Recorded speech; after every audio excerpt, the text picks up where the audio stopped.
gentlemen, thank you for this opportunity to introduce our esteemed colleagues. The gentleman is Mr. Greg Heavner. He's from Finnegan, Henderson, and Farabow.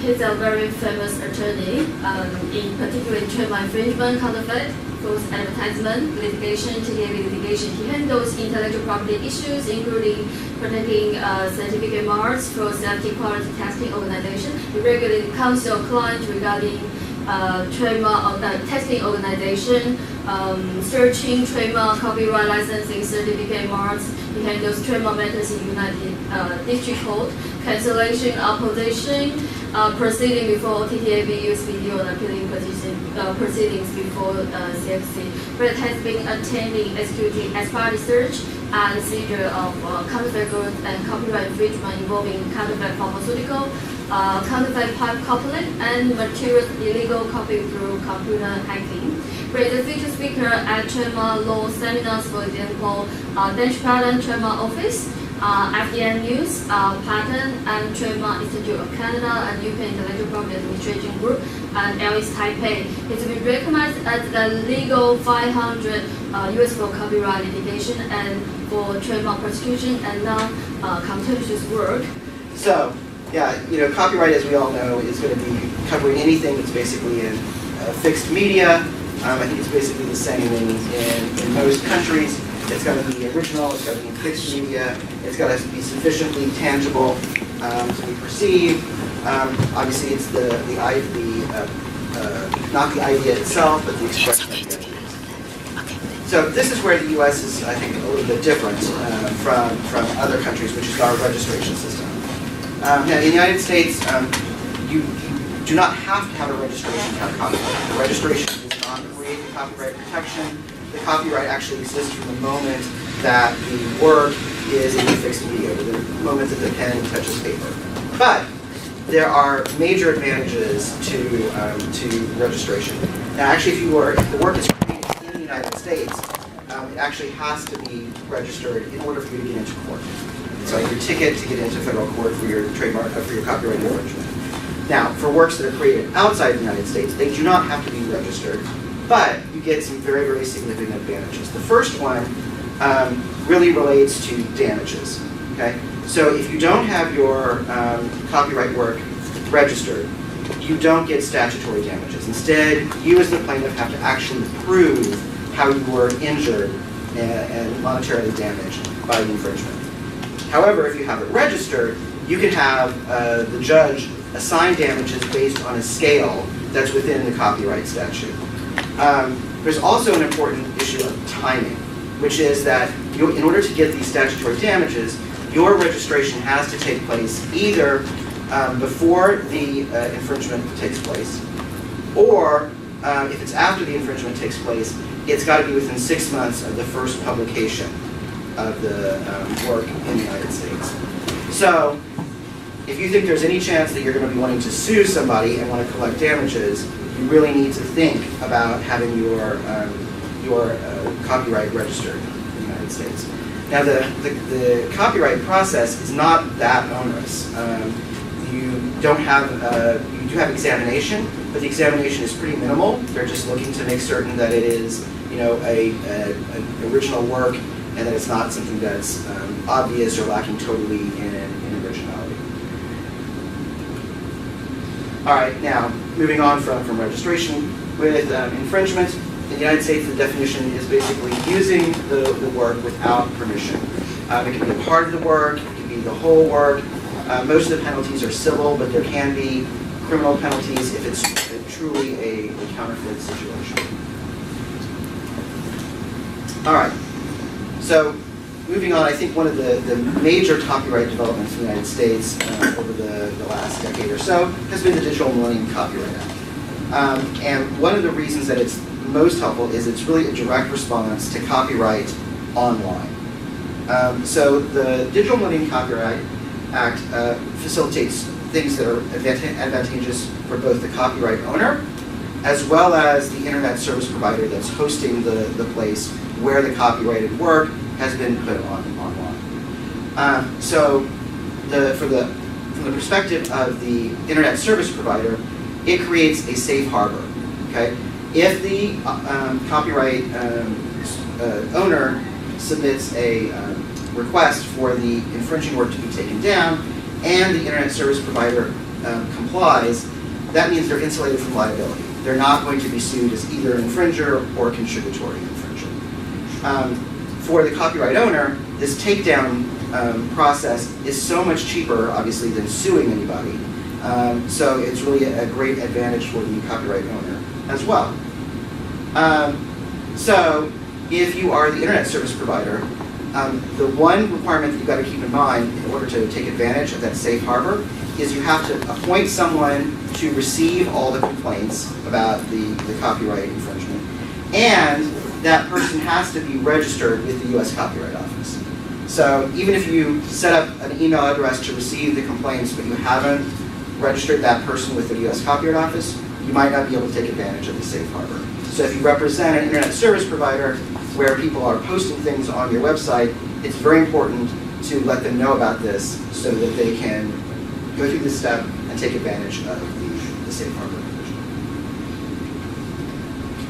So if you are the copyright owner, how do you go about sending a takedown notice? It's actually really very, very simple. There should be a link on any website where the copyright materials can be posted, and it allows you to either prepare your own complaint, or most of the time they have a form that you can just simply fill out where you identify the URL where the copyrighted material has been posted. You have to make essentially a sworn statement that you're not misrepresenting anything, that you do have a bona fide belief that you own the copyright, and a bona fide belief that it has not been authorized.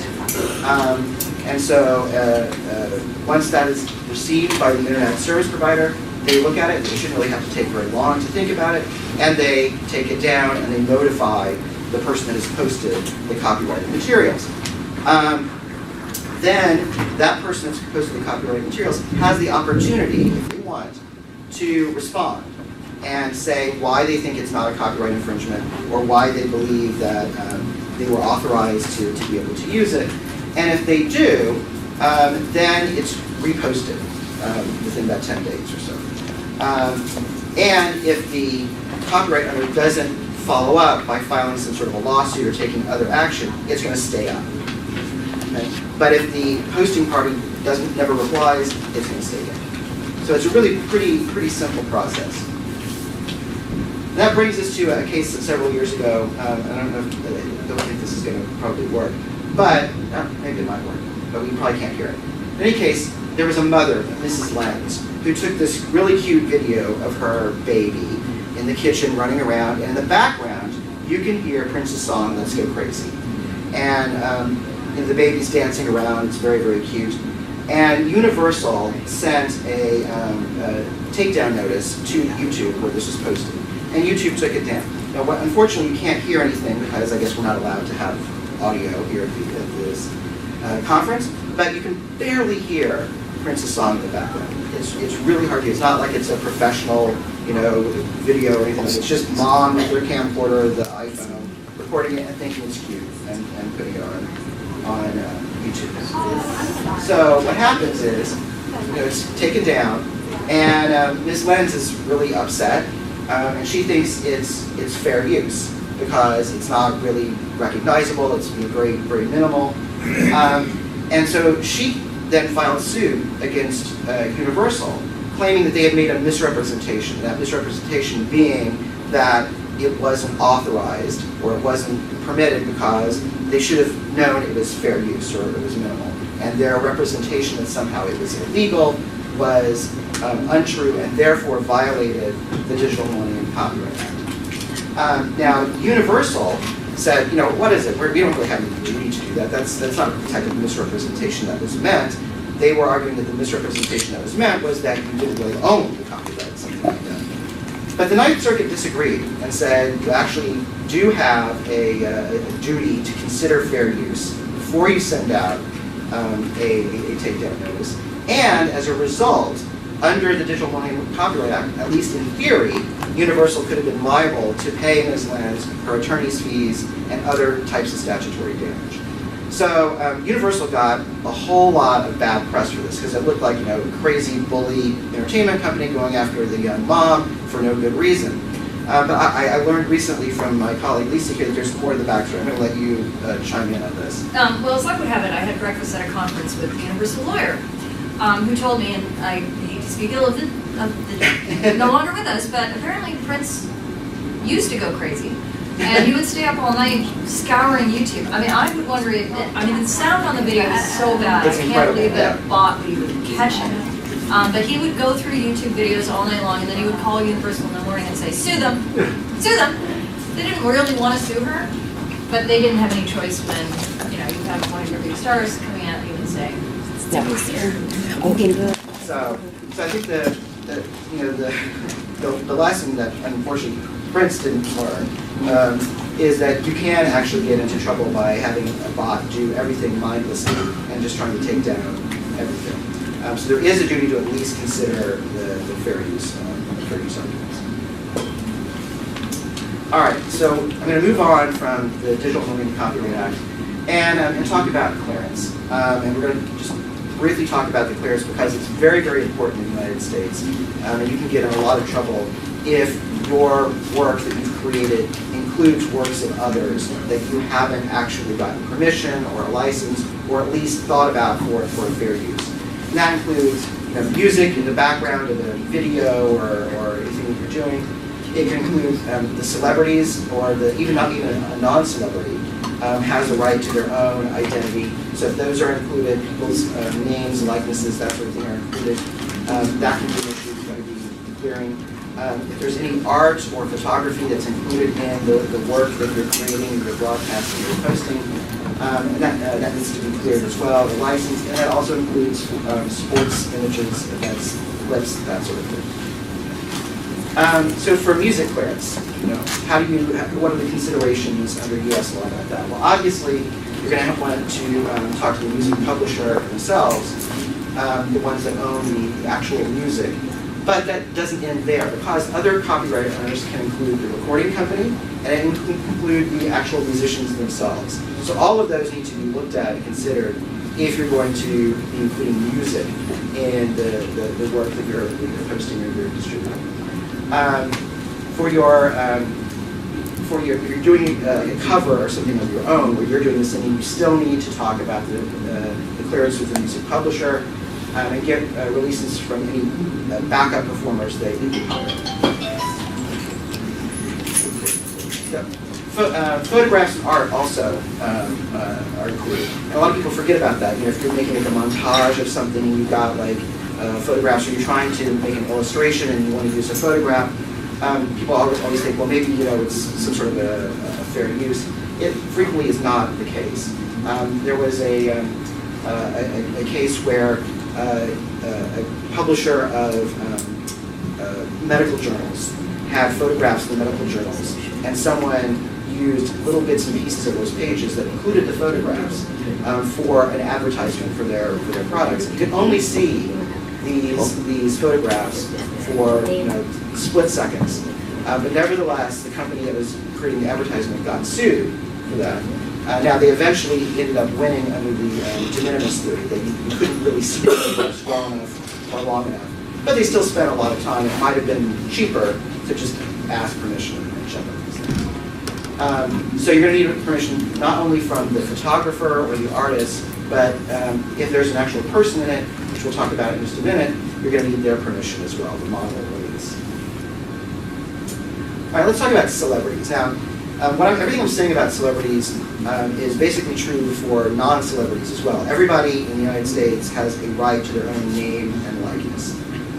This is a matter actually of state law rather than federal law, but many states have essentially the same sort of proceedings. The one difference is if you're a celebrity, in some states, your right of publicity can continue to go on after you pass away. So the estates of Marilyn Monroe and Martin Luther King Jr. Make significant amounts of money by licensing their images, their speeches, their signatures, and their names. In some states, it can be almost 100 years after they die that the estate can continue to make money off of this. Now, there are other states, I believe New York is one of them, that at least, as far as I know, still says there's no post-mortem right of publicity. Once you're gone, you can't do anything about it. So, one thing to know about, if you're going to be using a celebrity image, you've got to figure out what state's law governs their likeness. In most cases, it's the state that they resided in at the time that they died. States with a big entertainment industry like California and Tennessee for country music have some of the strongest laws relating to how long the right of publicity can exist after their death. And one state, Indiana, I believe, has maybe suggested that it can go on forever, as long as the image has value. And I believe at the time that James Dean died, he was officially a citizen of Indiana, so the estate of James Dean might, be able to use his image and name forever. We'll have to see about that. And if you don't pay attention to this sort of clearance for celebrities and even non-celebrities, you can be in big trouble. This is a really interesting case relating to Michael Jordan, the famous basketball player. So Michael Jordan got inducted into the Basketball Hall of Fame, and a chain of drugstores, Jewel Osco, decided to put a big ad in the paper congratulating him and saying, how great it was that he was now in the Basketball Hall of Fame. And they didn't use his photograph. Instead, they used a photograph of shoes, which are the same brand that he uses, with his number on it, number 23, and then his name. Now, you would think maybe this wouldn't be such a big deal. They're just being kind of nice and saying, how great it is that he's been inducted into the Hall of Fame. The unfortunate thing is it was viewed really as an advertisement. And what's not clear from the picture here is underneath it they actually had coupons that you could clip out. So the idea that they were trying to argue it wasn't really a commercial usage, it was just a goodwill gesture, kind of fell flat. And they ended up settling the case. And I don't know the exact sum, but it was a very sizable sum. So this is a good example of how it doesn't have to be your face, it can be a subtle type of thing, and still be considered commercial use that's not offered. Now, this is an interesting case because the issue here is whether or not you could recognize that baseball player. This is Don Newcomb, and here's the photograph, and this is a piece of art that an artist kind of put together that was selling in baseball memorabilia stores. So the idea is, if you could buy this art and show how much you love baseball, and decorate your sports room or whatever. And he did not get Don Newcomb's permission to do this. And he argued, it really doesn't matter because you can't see his face, right? How would you do that? And even the number, is hard to see. It might even look like a 36 rather than 39. So, how is it that Don Newcomb can sue me for violating his right of publicity? And Don Newcomb argued, and he was successful, is that his pitching stance is so unique, the way he holds his leg and holds his arm, that everybody that was a baseball fan would know that was Don Newcomb. And so therefore, the artist and the company that represented them and distributed the poster, the artwork, was liable for violating his right of publicity. And it could even be something that is not visual at all. This is a famous case where the singer Bette Midler, she had a very distinctive voice, a very distinctive type of sound. She had told Ford Motor Company wanted to use one of her songs in an advertisement. And she had told Ford, no, you can't use my voice. Now Ford had actually gotten, I believe, the publisher of the song permission to use the song itself, but they couldn't use the recording by Bette Midler because she wouldn't give permission for her voice. So they hired a singer. And they told the singer to try to sound as much like Bette Midler as possible. And they did, and they ran the commercial. And needless to say, the divine Miss M was not happy about that, and was actually successful in suing based on the copying of her distinctive voice. So even though they did fine with the actual song itself, and they didn't use her face, and they didn't use her name, they were actually held liable because it sounded so much like Bette Midler that she was convinced people to think that she had sold out and made this for the commercial. So this poor singer cannot sing anymore. Well, she can sing something like herself as long as she does. I mean, it was. I don't think it was like a natural thing where she like just couldn't help herself and sound like that. She intentionally altered the tone of her voice, the way she phrased things, the way she sang the song to make it sound just like Bette Midler did in the original recording. So is that a kind of infringe her personal interest instead of infringe copyright issue? That's right. That's right. This is really more of a right of publicity type of thing.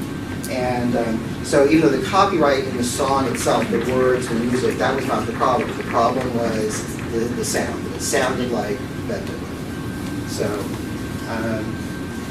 And this is, as I said, a matter more of state law rather than federal law because each state is slightly different. But they're all basically the same type of test. So it shows you it doesn't have to actually be literally the face or literally the name. It can be any sort of identifying feature like the sound of the voice. Now, this is an interesting case. I don't know if people have been to New York Times Square recently, but there's always been this guy out here, the naked cowboy. The naked cowboy stands in the middle of Times Square, and he strums his guitar, and he sings little songs. And Times Square also features the M&M store. It's a new store, and they've got a huge billboard, electric billboard, and they, in a way of trying to make fun and trying to poke things about being a New Yorker, they dressed up one of their M&M characters like the naked cowboy. Well, the actor that plays the naked singing cowboy sued M&M for infringement of his right of publicity. And he failed. And the reason he failed is because it wasn't actually him, it was a character. And so the right of publicity doesn't extend to a character. And his character wasn't really in a fixed medium, so it's not really a copyright. There was no particular photograph or anything that was being copied. It was just the idea of somebody standing around in their underwear with a cowboy hat on, singing a song. And so this kind of, I think, shows you the outer limits of what you can do with right of publicity. You can't have a right of publicity in a character. It has to be the actual person. All right. So most of the things I've been talking about earlier with these rights of publicity and these character, so these celebrity names, images, really have to do with kind of commercial usage. But what about artistic usage? What about if you're creating, a film or some great, artistic work that references a celebrity? That is a different test. And the test there really relates to balancing the artist's First Amendment rights to create this, wonderful artistic work and the right of the celebrity to their own image and likeness. And this case came up with the Rogers versus Grimaldi case. In that case, there was an Italian film about two aging dancers that used to have an act where they would pretend like they were Fred and Ginger. And they would dance just like Fred and Ginger and use their dance moves. And Ginger Rogers was not happy about it because she hadn't given permission for them to use her name and likeness. And so she sued. And the test that's come out in these artistic settings is, does the use of the celebrity's name or likeness have a relevance to the work? And so if it does, if it's part of the actual critical storyline, part of what makes the artistic work art, then it's probably going to favor the artist and allow that to continue under the First Amendment. Versus a situation where it might mislead the public. And if they decided that the public didn't really think that Ginger Rogers was in the movie, it didn't actually show Ginger Rogers herself, and so as a result of this balancing test, using her name in Fred and Ginger in the movie, and having some older actress kind of mirror some of her dance moves, was not considered to violate her right of publicity because the First Amendment was